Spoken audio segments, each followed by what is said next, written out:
Hi, my name is Sidix, and I am here trying to explain a new perspective of how we view the universe. First, I'm going to identify all the dimensions. The dimensions that we can be aware of right now is just a point. That's the first dimension. The second dimension is a plane. The third dimension is an object, and the fourth dimension is time. How we need to look at this is we're taking a derivative perspective of each dimension. All right, just like if you take the derivative of each dimension, the derivative of x to the fourth is x to the third, the derivative of x to the third is x to the second, and the derivative of x to the second is x. This is exactly what you learn in calculus, by the way. We need to do the exact same thing to the perspective. Okay, now if we take time and create a three-dimensional perspective on it, we'll just say that it's like a river, okay? And then we can take the universe and we have to put it in relative perspective to time.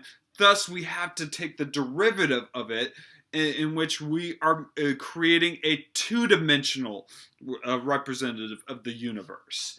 And so we take the universe, which starts off real small, that's the whole Big Bang Theory, right? And then it starts expanding, as it passes through time, and then it shrinks up back again and collapses in on itself for eternity. This is, it just keeps on going in a loop. That's all it is, and that's what the universe does. Now, when we look at that, we are taking the we are looking at the universe as the second dimension. We have to kind of identify what the objects in the universe are. The objects in the universe are the first dimension. They're points. That's all it is. They exist. All right, and this is actually a great proof for existence, is because we're taking this is how you're supposed to perceive the universe. Now, what's going to be interesting is when we get into quantum mechanics, all those particles that exist out of time. Essentially, that's creating a fifth dimension. Right? It's actually they're in time, but the universe does interact with those particles. Because the universe is actually just two-dimensional, and think of the particles as just something in the river that just stands still. It's the universe that passes through time and interacts with all those particles, and that creates the very notion of quantum physics.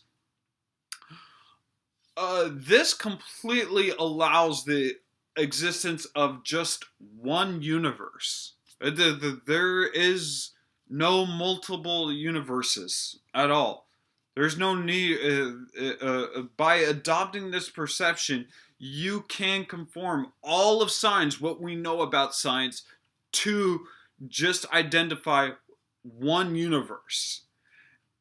And this completely changes how we look at the whole meaning of life. So, yeah, just good luck.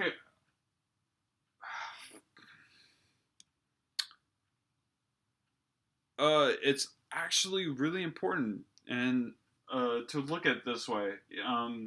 Science won't ever progress unless we start looking at it this way. Also, the reason, a reason why two universes don't exist is because of Occam's razor. When you actually perceive things in this way and then apply everything that you know about science to the perspective that I just actually described, Occam's razor pretty much states that there is only one universe. And this is going to change everything. Thanks, guys. Have fun.